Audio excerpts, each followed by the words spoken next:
শাহিন শাহিন শাহ, মোহাম্মদ শাহিন শাহ, তিনি বলছেন আপনি মূর্তি বানাবেন কিন্তু মন্দিরে রাখবেন, ভগবান মন্দিরে থাকে, বাইরে কেন? ভগবান কি 81 ফুট লম্বা থাকে? এই এই যে মন্দিরটা, এটা কি সরি, এই যে মূর্তিটা যেটা বলছেন, এটা কি মন্দিরের বাইরে কোথাও? ওনার কমেন্টে যেটা বলা হচ্ছে, এটা আচ্ছা, আমার বাইরে না, এটা একটা সুন্দর প্রশ্ন। আমি ওনাকে স্যালুট জানাই। উনি যেহেতু এলাকার না, তাহলে অবশ্যই ওনার জানার অধিকার আছে একজন নাগরিক, এই দেশের নাগরিক হিসাবে। দাদা, আপনার শ্রদ্ধার সাথে বলতেছি, আমাদের এখানে ৭০% দেবোত্তর সম্পত্তি, পাশাপাশি বিভিন্ন ভক্তের অনুদানে এবং আমার প্রচেষ্টায় এবং সকল সনাতনীদের প্রচেষ্টায় আমরা আরো ১২০% জমি ক্রয় করেছি। যেহেতু বাংলাদেশের কোনো মন্দির নিরাপত্তা নয়, তাহলে অবশ্যই রাম বিগ্রহের মন্দিরটি বাইরে অবস্থান করার কোনো দরকার ছিল না। আমাদের মন্দির তো এমনি নিরাপদ না, মন্দির নিয়ে দেশে রাজনীতি হয়। এক সরকার আসলে আর এক সরকার বলতে যে মন্দির ভাঙে ভারতকে খুশি করার জন্য, তাহলে অবশ্যই আমি মন্দিরটা, বিগ্রহটা মন্দিরের ভেতরে রাখবো, অবশ্যই বাইরে নয়। আমাদের রাম ভগবান শ্রীরামের বিগ্রহটি আমাদের কেনা সম্পত্তিতে, এবং এই সম্পত্তিটি যে ৭০% জমি, এটা সরকারের নয়, এটা হচ্ছে মানে এটা খাস জমিও না, রেলের জমিও না, এটা দেবোত্তর সম্পত্তি। এই দেবোত্তর সম্পত্তি মানে অক্ষ করা, যেটা আপনারা ভাষা বলে অক্ষ করা, ঠিক এই জমিটা হচ্ছে অক্ষ করা।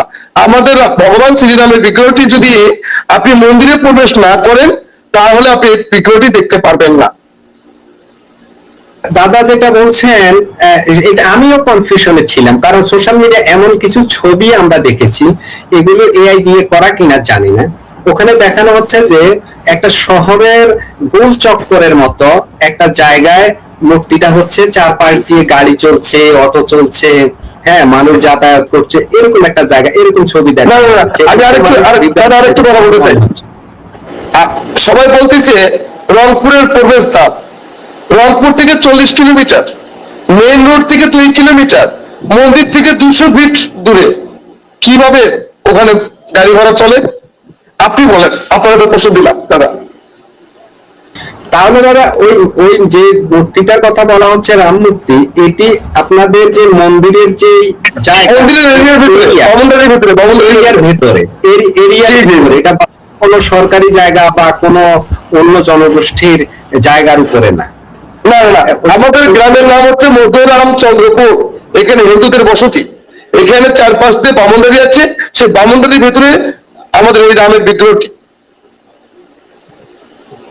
জি, তাহলে তো যেটা প্রচার হচ্ছে সেটা সঠিক প্রচার হচ্ছে না, যে এটা বাইরে শহরের ভিতরে কোথায় এমন ভাবে শোনাচ্ছে যে এই জায়গাটা মন্দিরের জায়গা না, এরকম শোনাচ্ছে যেভাবে দেখানো হচ্ছে, বা বিভিন্ন ছবিতে আমরা যেভাবে দেখেছি। এই ছবিগুলো হয়তো এআই দিয়ে বানানো, এমনটা হতে পারে। যাই হোক, আমি তাহলে অন্য প্রসঙ্গে যাই, যেহেতু আপনি অনেক ব্যস্ত, যেহেতু খুব ঝামেলা চলছে ওই বিষয়গুলো নিয়ে, আপনাকে অনেকের সাথে। না না, আমার ঝামেলা নাই, শুনে, আমার কোনো ঝামেলা নাই। ভালো বন্ধু থাকবে, যেমন খারাপ লোক থাকবে তেমন ভালো লোকও থাকবে। অনেক মুসলমানই বলতেছে, ভাই করেন তো, আপনার কাছে আপনি করেন তো, আপনার ধর্ম আপনি করবেন, আমাদের সমস্যা কোথায়? কিছু লোক থাকবে, সেক্ষেত্রে আমি কোনো ভয় পাওয়ার কোনো ব্যক্তি না। আমি এই দেশের নাগরিক, আমার অধিকার নিয়েই আমি আমার মন্দির করতেছি, সেখানে সরকারের অনুমতি লাগে না, মসজিদ মন্দিরের সরকারের অনুমতি লাগে না। জি, যে প্রসঙ্গ সেটা হচ্ছে, এই যে মূর্তি নিয়ে যে বিতর্ক তৈরি হয়েছে, সেটিকে আপনি আসলে কিভাবে দেখছেন? এটা কি কাম্য ছিল? দাদা যদি 2-1 মিনিট বিষয়টা একটু বলেন। দাদা কোনটা বললেন?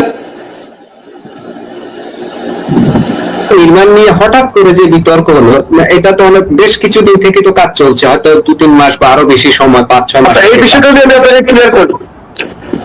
2025-এর ডিসেম্বর মাসে আমাদের বর্তমান যে এমপি মহোদয় আছেন, প্লাস বিরোধী দলীয় যে আমাদের এমপি সাদিক সাহেব, বিএনপি প্রার্থী, আমি সবাইকে ইনভাইট করেছিলাম। আমি তাদেরকে বলেছি যে এখানে 86 ফিট মন্দির হচ্ছে, আর আমার একটা অভ্যাস খারাপ, কোনো কিছু করার আগে আমি ফেসবুকে দিই, তো দেখি তো মানে এটা সমালোচনা হচ্ছে কিনা। আমি এমন একটা খারাপ লোক, আমি করলামই না সে কাজ, কিন্তু আগেই ফেসবুকে দিই। সেখানে আমার পার্শ্ববর্তী লোকেরা অবশ্যই আমার ফ্রেন্ড লিস্টে আছে, বন্ধু শুভাকাঙ্ক্ষী আছে, এবং এত বড় একটা মন্দির হচ্ছে, আমার পার্শ্ববর্তী মুসলমান ভাইরা আছে, এমপি মহোদয় যিনি বর্তমানে এমপি উনিও জানেন বিষয়টা, ওনাকেও বলা হয়েছে, উনি তো বাধা দিতে পারতেন যে হরিদাস আমরা এত বড় একটা মসজিদ, যেহেতু ভারতের বাবরি মসজিদ ভেঙে রাম মন্দির হচ্ছে, তুমি ওই জায়গাটাতে তুমি ওই মন্দিরটা দিও না, তাতে হয়তো বা একটা এলাকায় বিশৃঙ্খলা হতে পারে।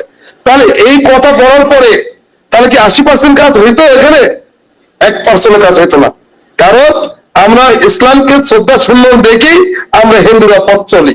তাহলে অবশ্যই এখানে তাদের অনুমতি ছাড়া আমরা এই কাজটা করি নাই।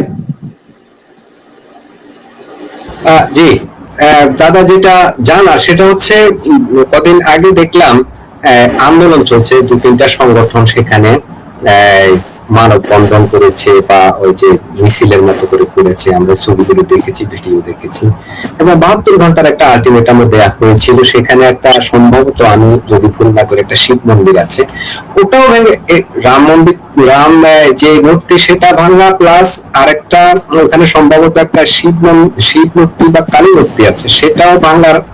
আদি যদি সেই 32 ফিট, যেটা আমি আপনাকে বললাম। জি, এখন প্রশ্ন হলো 72 ঘন্টা পার হয়েছে, এখন পরিস্থিতিটা কি? আর আপনি ব্যক্তিগতভাবে হুমকি বা চাপে আছেন কিনা, আপনার কি? আপনার দাদা একটু বলি, এটা বাংলাদেশ, আমাদের জনাব তারেক রহমান স্যার আইন শৃঙ্খলা বাহিনী এমন ভাবে সেট আপ করছে, আমাদের মন্দিরের যে হুমকি গুলো ছিল, যারা হুমকি দিচ্ছিল, সেই হুমকি তাদেরকে আসলে সত্যিকার তাদের ন্যায্য অধিকার কিনা, তাদের যৌক্তিক কোনো দাবি কিনা, আসলে তাদের কোনো যৌক্তিক দাবি নয়। রাম বিগ্রহ তো মন্দিরের ভিতরে, তাদের সমস্যা কিসের? আর একটা জিনিস, এটা করে আমাদের পিনাকি দাদা উনি বলেছেন যে ভারত রংপুর দখল করবে। এই যে আমরা বাঙালি, আমরা কিছু বাঙালি আছি, মানে মানে রাস্তা দিয়ে চোর গেলেও বলে যে এটা চোর। এখন পিনাকি দাদার যে ওই মানচিত্র দেখাচ্ছে, এই রংপুর বিভাগ নিয়ে যাচ্ছে।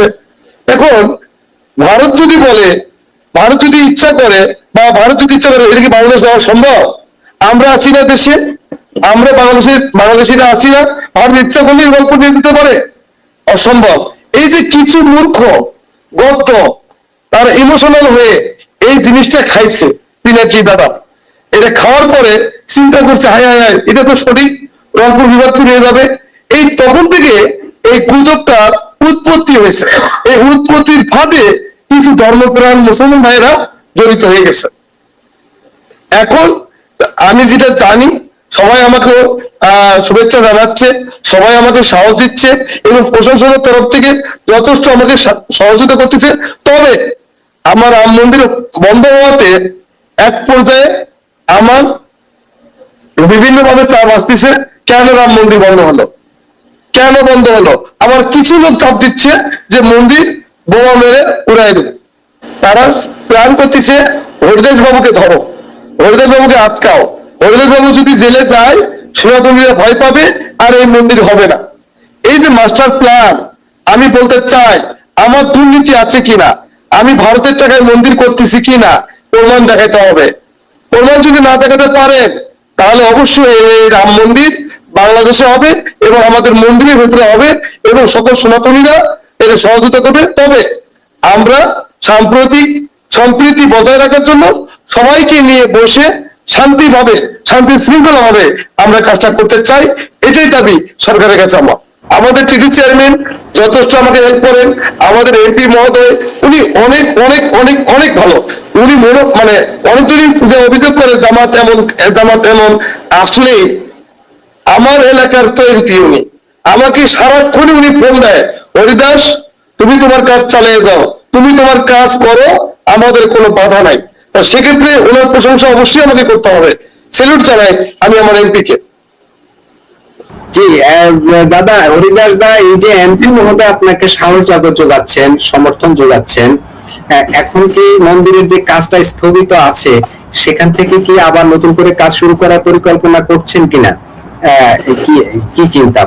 দাদা দেখুন, আমি আগেই বলছি, সাম্প্রতিক সম্প্রীতি বন্ধন রক্ষা করার জন্য আমি সবাইকে নিয়ে বসে, এবং এটার উদ্যোগ নিতে হবে সরকারকে।